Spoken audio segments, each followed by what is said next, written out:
Cold ash whirls through the pass, and the screams from Valinor have not yet died. Black blood smokes on broken stone. In the dark, a vast hunger crouches, dripping poison, while a crowned thief lifts his burned hand and opens it. 3 fires spill across his palm, blue, white, and red, and a mouth of night closes over them like an eclipse swallowing stars. If this dark road through Arda draws you in, leave a like, subscribe for more tales of Middle-earth undone, and tell us in the comments where in the world you are listening from tonight. For one heartbeat after the bargain, even Melkor does not move. He stands beneath the torn sky, where the light of the trees has just been murdered, his great shape wrapped in stolen blackness, his mind racing faster than fear.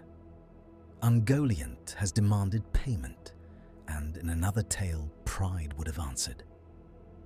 Here, survival answers first. He gives her what no hand in Arda was meant to surrender. The Silmarils slide from his palm, and the spider of the void lifts them delicately, almost reverently, in talons wet with venom. Then she swallows them. The pass fills with a sound beyond screaming. It is not triumph, it is agony. Her swollen throat blazes white beneath webs and slime, and for an instant her body becomes transparent in flashes, a cathedral of darkness split by living stars. The holy fire of Feanor's making does not go out in her. It drives inward, deeper, harder, piercing the thing that thought all light could be consumed.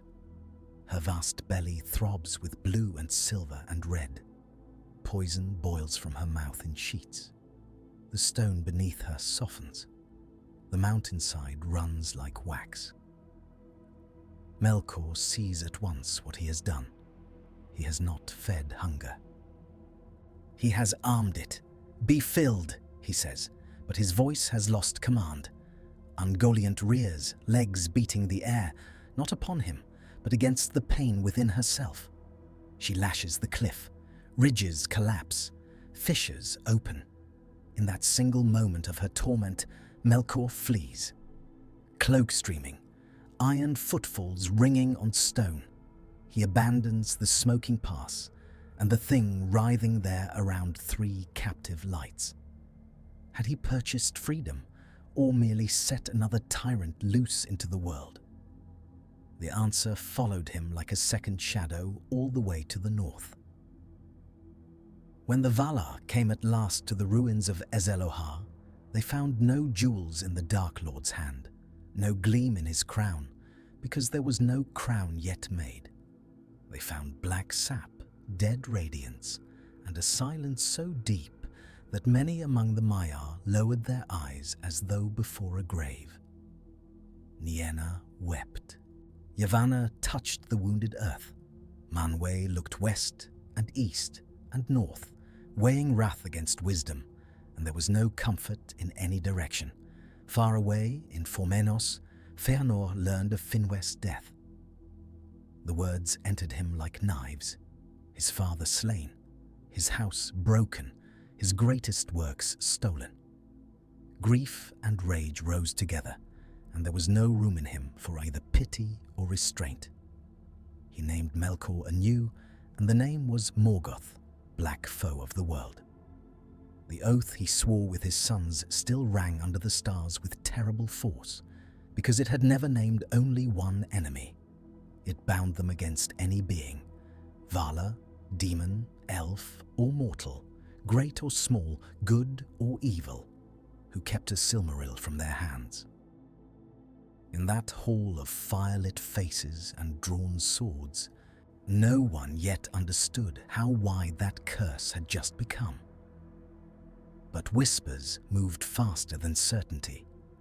Some among the Noldor had heard from wandering spirits and startled birds that no light crowned the fleeing Dark One. Some had seen, far to the south of the stolen road, a moving blot of night with flashes inside it, like lightning trapped in flesh. Feanor would not listen. To him, the jewels and the murderer were one trail. If another thing had touched them, then that thing would be hunted too. The words of Mandos still fell on deafened hearts. Blood still stained the white ships at Alqualonde. The sea still slapped red foam against the swan prows, while gulls cried over the dead. The first great fracture among the elves of the West did not heal because the target had changed. If anything, the uncertainty sharpened desperation. They had not one foe, but a vanishing light to pursue across a darkening world.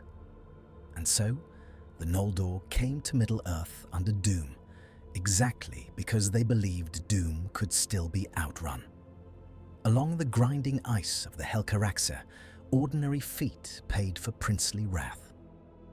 Children wrapped in wolfskins woke with frost sealed in their lashes. Old women who had seen the light of Lorelin stumbled on blue ridges that sang under pressure like glass. Spears clinked in the cold. Breath smoked in long silver plumes. More than one elf lay down between ridges and listened to the ice groan beneath them and did not rise again. Above that frozen misery, the stars wheeled pure and untouchable, while somewhere ahead, 3 greater lights were hidden inside filth and hunger. In the north, Morgoth returned to Angband emptied of a prize, but not of purpose. His captains expected to see the lost light on his brow. They saw only his face, more terrible for the absence. He did not speak of the bargain. He did not speak Ungoliant's name. He descended into the furnaces beneath Thangarodrim and ordered iron, fire, wolves, and dragons, bred in greater number than before. Without the Silmarils to guard, display, or gloat over, his attention narrowed upon conquest itself. Shame hardened into efficiency. The dark Valar, who in another course of time might have sat brooding beneath a weight of stolen light, instead ranged his thought over walls, tunnels, breeding pits, spies, and treachery. He sent orcs south to find the spider. None returned. He sent bold captains with torches and hooked chains. Their armor came back weeks later wrapped in white cords, their every seam packed with black eggs. So Nan Dungortheb deepened into a kingdom of unlight between the northern wall and the guarded woods of Doriath. There the trees stood stripped and lacquered with venom. There the air smelled sweet and rotten at once, like crushed flowers left too long on a grave. Webs hung from ravine to ravine, thick as sails, and in the deepest places a traveller could sometimes see 3 glimmers pulsing through layers of silk and darkness, as if drowned stars were struggling far below ice. Ungoliant could not digest what she had taken. Neither could she surrender it. The Silmarils scorched her from within, and their pain made her brood more monstrous. Spiders multiplied. They spilled from her as fever spills sweat. Small ones like black fists, great ones with bellies armored like helmets, now pale blind ones that moved by tremor, red-eyed hunters that learned the scent of elf and man. Their bite brought not only death, but a strange failing of light. Torches guttered near them. Moonlit streams looked muddy in their presence. Even the leaves in nearby woods seemed to curl from memory of a darkness older than dawn. The Sindar felt it first. Hunters vanished along the southern eaves. Hounds returned with mouths foaming and eyes milk-white. Mothers in outlying steadings of Doriath shut their doors before dusk and stuffed cracks with sweet herbs, as if smell alone might repel what pressed against the night. Melian stood upon the borders of her girdle and listened. Beneath the songs of water and the speech of leaves, she heard another rhythm, slow and pulsing. like a heart beating under the roots of the world. Thingol asked her what she heard. Need, she said, and pain. Those are often the same in evil things. The first great chance to end the tale came with Feanor. He landed in Middle-earth aflame in spirit, victorious in the first skirmishes beneath strange stars, certain that speed alone could seize back what had been stolen. But rumor reached him almost at once. Scouts from the Grey Elves spoke in fear of a land south of Doriath, where the dark itself shone. At night, from the shores of Mithrim, some among the Noldor saw faint pulses low on the horizon, too low for stars, too steady for lightning. Feanor's sons argued around him. Maedhros urged caution and said Angband still housed the power that had slain Finwë. Celegorm laughed at caution. Curufin wanted proof. Caranthir wanted vengeance in any direction. The twins looked from brother to brother and sharpened their knives in silence. Feanor ended the debate with a single sentence. North or south, I care not. The light is there. We ride. He rode south with a chosen host, swift and proud, bright helms flashing under a sky that had never seen the trees. They passed through forests where birds had ceased to sing. They crossed streams webbed over like spun glass. They found deer drained to wrinkled skin, standing upright where silk had dried around them.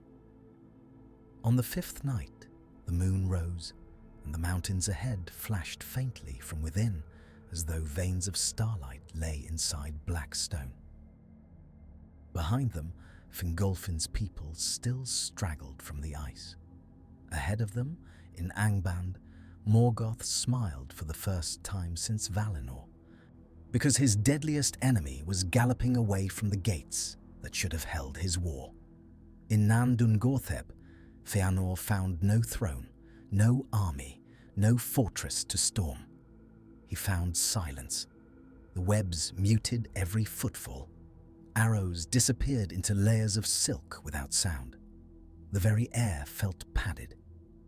His warriors moved in a pale corridor cut by swords and fire, and above them unseen things shifted with dry, patient clicks. 3 distant lights pulsed through a wall of web so thick it looked like frozen surf.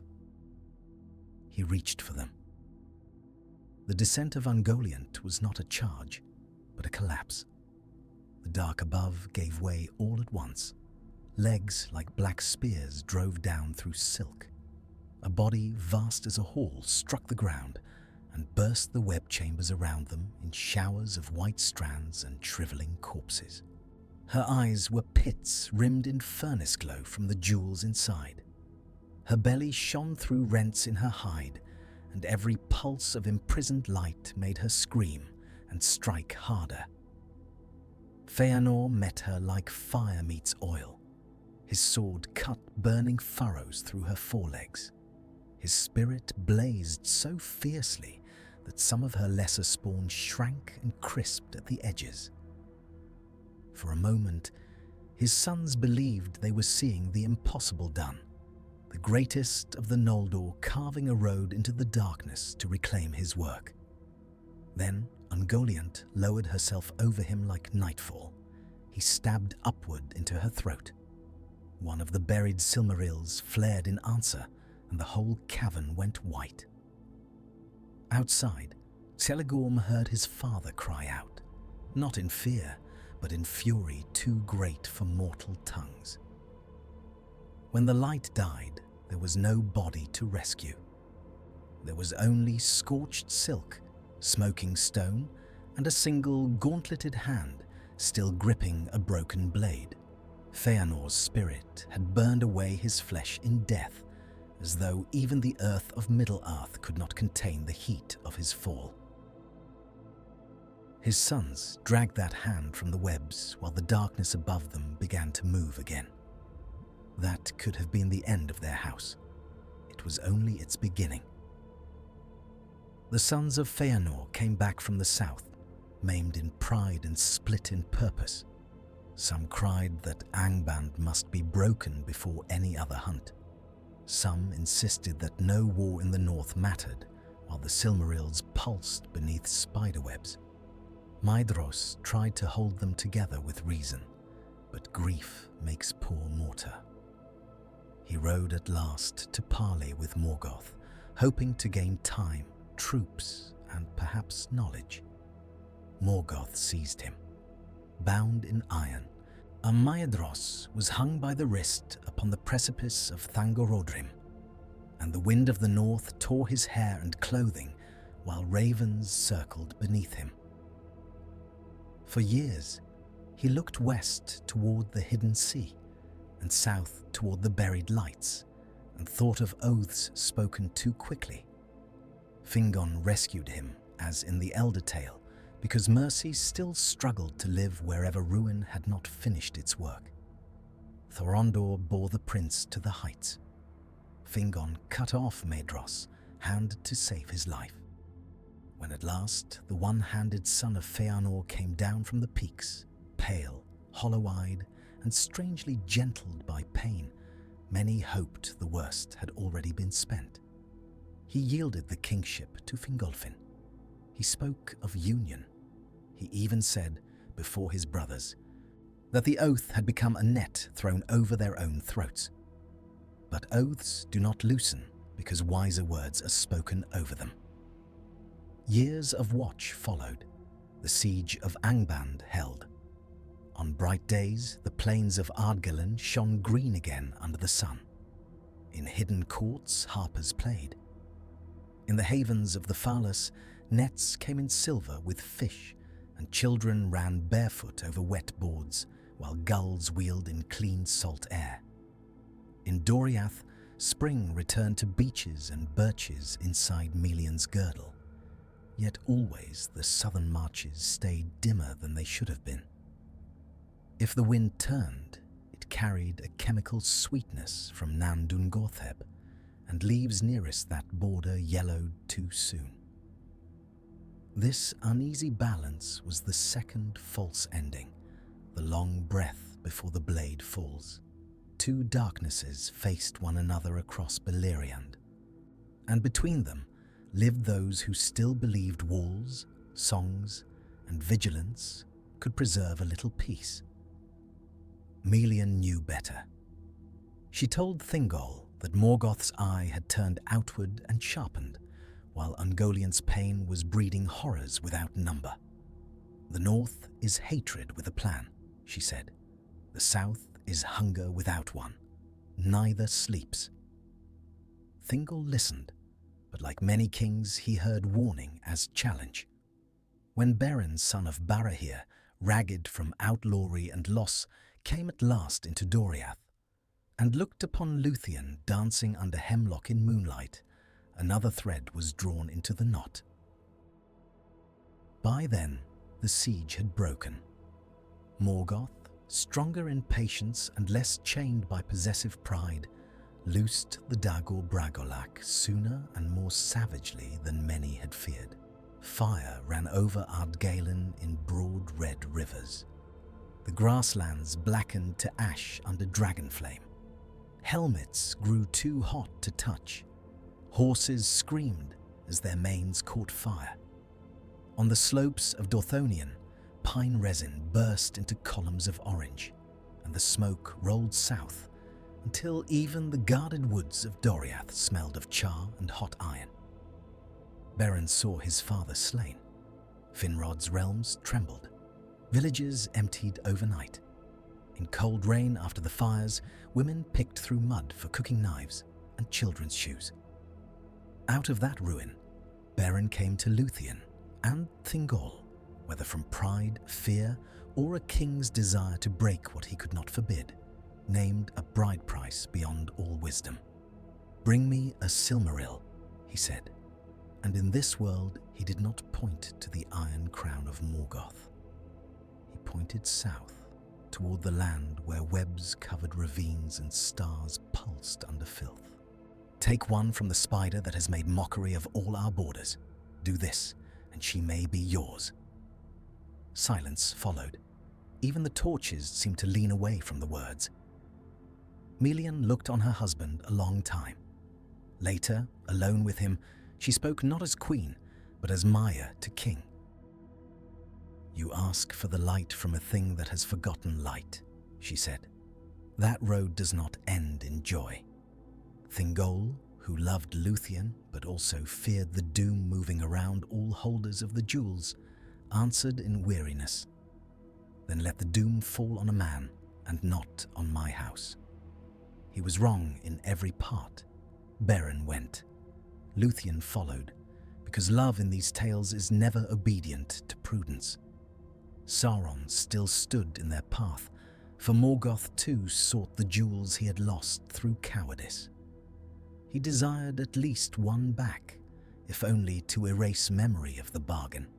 Tolin Garhoth remained a tower of werewolves and dread, and there Beren was taken. There Finrod Felagund died in chains, wrestling a wolf in darkness to save the man he had sworn to aid. Stone floors were slick with blood. Iron smelled sour in the damp cells. Sauron paced above, hearing rumours from south and north alike, and thought himself the one mind in Middle-earth patient enough to master both war and hunger. Then Luthien came beneath his walls. Her song stripped the island of its masks. She unveiled Sauron, broke his dominion there, and the werewolves fled like smoke before a hard wind. Yet even that victory only opened the road to a worse place. Beren and Luthien crossed into Nandungorseb, where no birds flew. Huan came with them, giant hound, breath steaming in poisoned air. By day the webs glittered with dew, a beautiful from a distance, ghastly up close. Flies lay wrapped in pearls of silk. So did mailed elves. So did deer and boars, and one dwarven merchant, still clutching the chain of a money pouch. At night, the buried lights throbbed beneath hill and ravine until the whole land seemed to breathe. "What song reaches that?" Beren asked once, seeing the glow flicker under the skin of the dark. Luthien answered, "The same song that all darkness hates. Memory." At the heart of that land, they found Ungoliant in a chamber older than any built thing, a vault of natural stone lined over centuries with silk, venom, bones, and the husks of her own devoured brood. She had changed. Once a creature of unshaped night, she now seemed almost forged by pain. Cracks ran along her immense body, and through them the imprisoned Silmarils flashed at intervals. And not all together now, but one after another, as if even inside her they struggled toward separation. She had spun great cocoons around her belly, layer upon layer, trying to smother the light. One of those cocoons hung lower than the others and pulsed with a clearer white blaze. It had been forced outward by the jewel within, nearly cast free of her body, but not yet wholly released. There lay their chance. Luthien began to sing. It was not the same song that later would have reached into Angband's throne room, because this enemy was not a tyrant to be charmed by beauty or pride. She sang instead of Telperion and Laurelin before their death, of dew on silver leaves, of gold pouring through green grass, of winds over Valinor unsullied by spite. She sang of what light had once been, not as possession, not as treasure, but as gift. Every note struck the chamber walls and came back changed. Huan crouched with hackles raised. Beren held a knife that suddenly seemed laughably small. Ungoliant shuddered. Within her, the Silmarils answered that memory. The white blaze flared fiercely inside the cocooned bulge. The beast convulsed, shrieking. Legs hammered the stone. Brood spiders rained from the ceiling. Huan leapt among them, and the chamber filled with snapping jaws, black ichor and flying silk. Beren ran through the chaos toward the pulsing cocoon. He cut once. The knife skidded on hardened silk. He cut again, sawing, while light grew so bright beneath the membrane that his hands showed red through the skin. Behind him, Ungoliant reared, and one of her legs speared down, pinning his cloak to the stone. Huan caught that limb in his jaws. Luthien's song sharpened, and no longer memory alone, but command. For a heartbeat, the monstrous head bowed, not in sleep, not in surrender, but in unbearable pain. The cocoon split. A Silmaril fell into Beren's hands, blazing pure and unsullied, and the cave became morning. Ungoliant screamed so violently that the roof cracked. Stone crashed. Webs ignited. Beren and Luthien fled through smoke and falling silk with Huan at their heels. The jewel wrapped in Beren's cloak, yet burning through it like a star through mist. Behind them, the brood died by hundreds in the ruin. But far deeper in the collapsing dark, two other lights still throbbed inside the mother of spiders.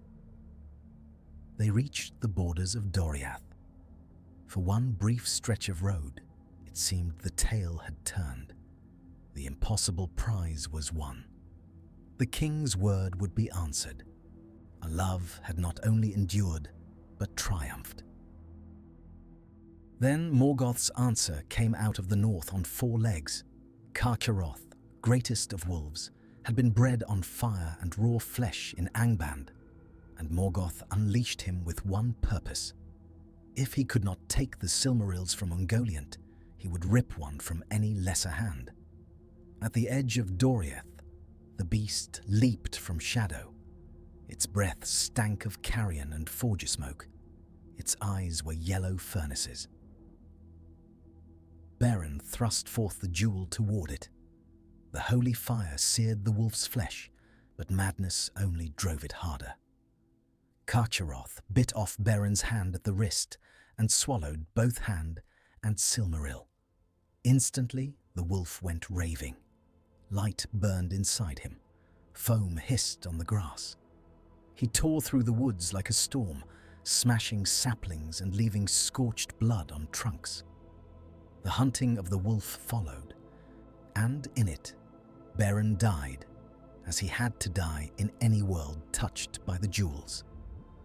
Yet because Luthien still chose mortality for his sake, because love still crossed the circles of the world and returned with him for a little while, the tale bent again toward grace.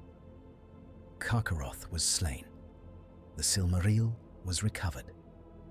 Beren and Luthien dwelt for a time in Osiriand, where even there the air sometimes carried southern rot on autumn nights.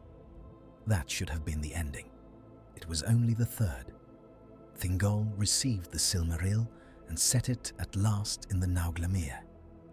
The light on his breast was terrible and beautiful. Men who saw him from a distance thought a star had come down among beeches, but possession did not purify. It never had. The jewel taken from Ungoliant carried no stain, yet every heart around it revealed its own weakness more sharply. The Thingol grew prouder. The dwarves of Nogrod grew covetous. Harsh words turned to drawn blades. In Menegroth, under carved stone and torch glow, the king of Doriath was slain by craftsmen he had hired, and his blood darkened the floors, while the Silmaril shone coldly over his body. Melian departed. The girdle weakened. Doriath, that long refuge between the northern furnace and the southern web, was left open to grief. Morgoth struck again in the north. At the Nirnith Anuidiad, the battle of unnumbered tears, his victory was more complete than in the remembered tale, for the enemies arrayed against him had been divided for generations, not only by pride, but by geography of dread. Too much strength had been wasted guarding against the south. Too much hatred had been spent on rival claimants.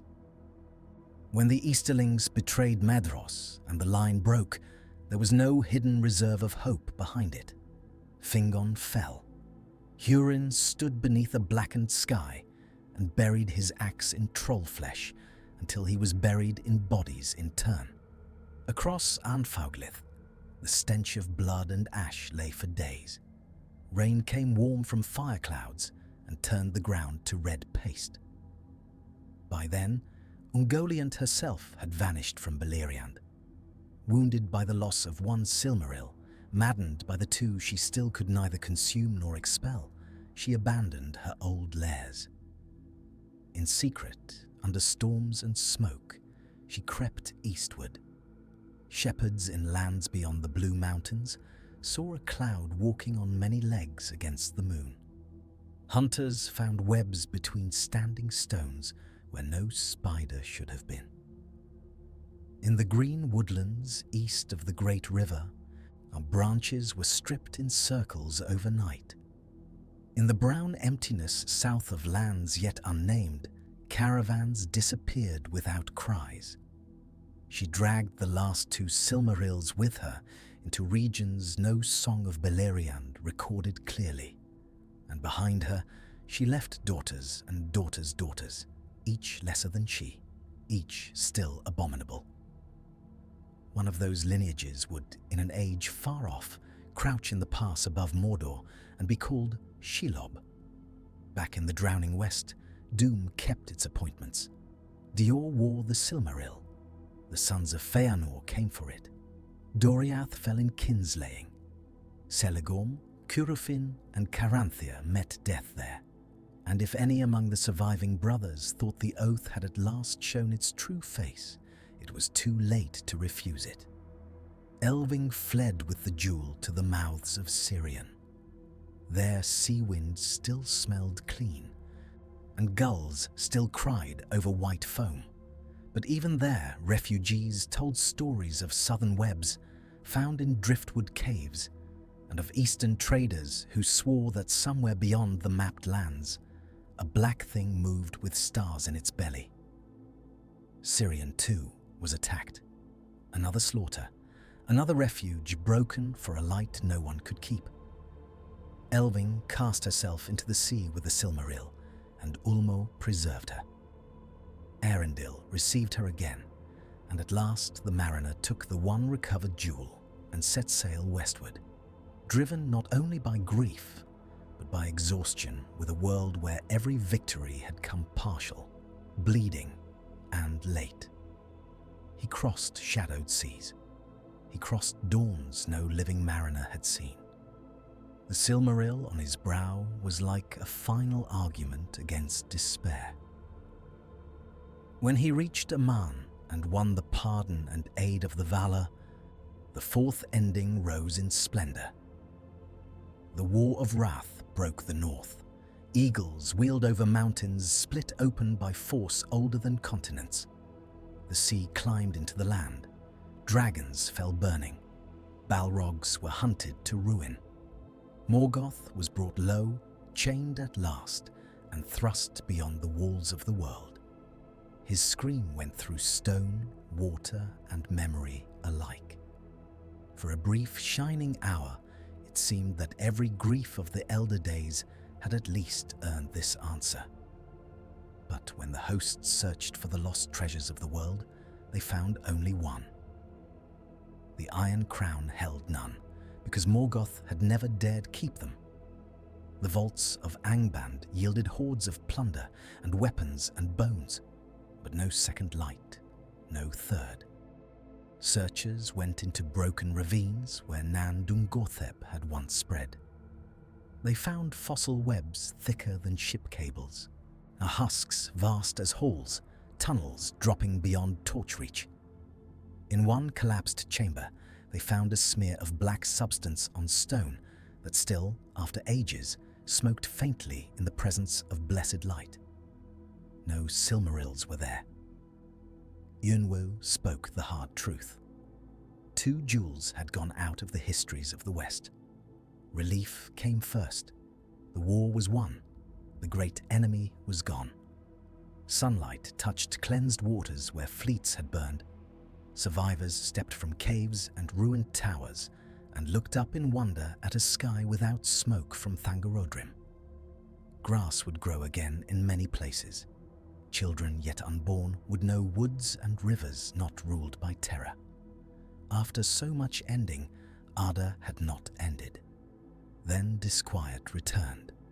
Because victory over Morgoth had not restored what he had unleashed, the light of the trees remained divided not into sea, sky, and earth as in the older doom, but into sky and elsewhere. One Silmaril sailed with Eärendil above the world, a comfort to the despairing and a promise to the faithful. The other two endured in darkness unknown, neither redeemed nor quieted. Maedhros heard that and did not laugh. The oath still gnawed him, but now it had no clear road left to follow. Some say he rode east alone, seeking rumors of the devouring dark, and was never seen again. Some say he came at last to a chasm lined with ancient silk, and understood that no sword could cut his house free from what its first pride had woven. Maglor wandered the coasts as always, but his lament changed. It was no longer only for the jewel he had lost, or the blood he had helped spill.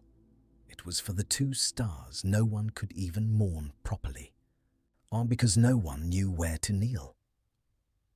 And the world was transformed by absences as much as by triumphs. In the Second Age, when Númenórean ships crossed bright seas, there were sailors who swore that on certain moonless nights a low white glimmer moved far inland in the east where no city stood. In Greenwood, the Great, webs thickened in older groves, and spiders multiplied sooner and in greater number than any remembered. In lands that would one day be called Rohan, horses shied from abandoned copses where the morning dew hung in ropes.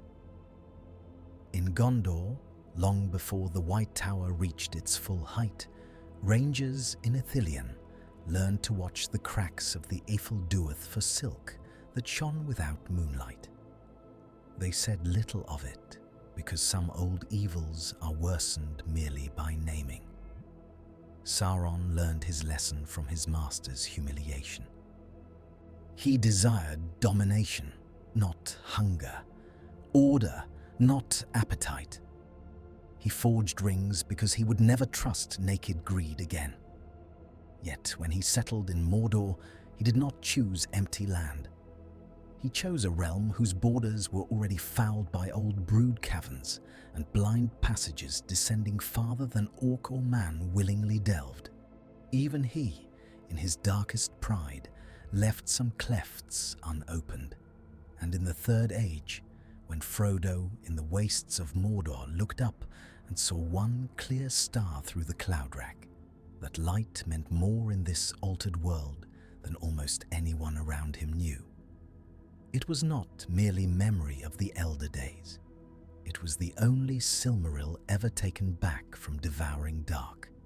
Against Sauron, against Shelob, against all the descendants of hunger and possession, one rescued light remained enough to pierce the black for a moment.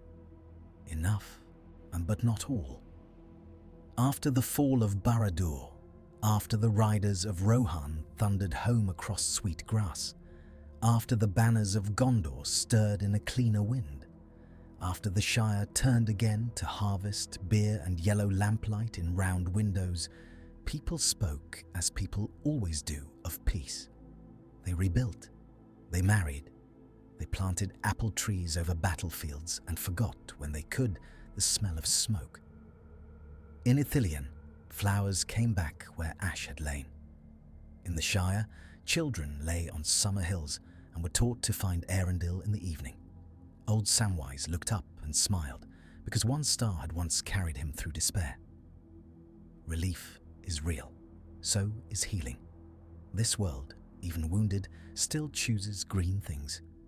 But beneath that relief lies the older truth this altered history cannot escape. evil in Arda does not only destroy. Sometimes it passes its wound onward.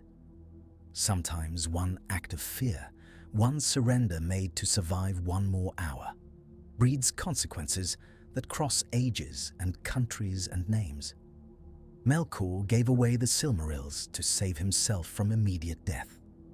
He did not imagine that by doing so, he would free his own war from the burden of guarding beauty, divide his enemies beyond repair, drive one jewel into a wolf, one into the sky, and two into the long, uncharted dark under future kingdoms.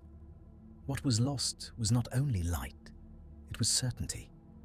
In the Elder telling, the Silmarils could be traced, fought over, grieved, and at last set in cosmic places, sea, earth, and sky. Here, two never found their resting place.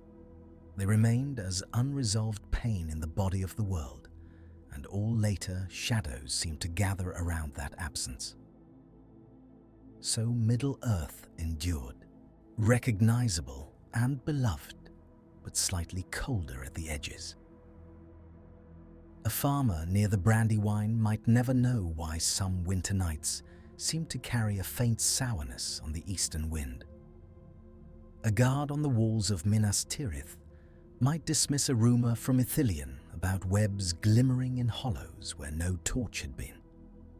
A rider on the plains might see horses toss their heads at twilight and think only of wolves.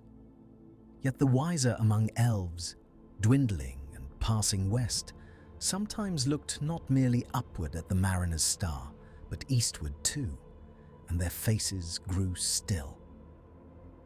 Because somewhere beyond maps and songs, where mountains had roots before Gondor was imagined, and ravines waited before the first hobbit dug a door, the unpaid part of the bargain remained. And in the silence after empires, under a roof of ancient silk, with two unwinking stars still burn for a hunger that never learned to die.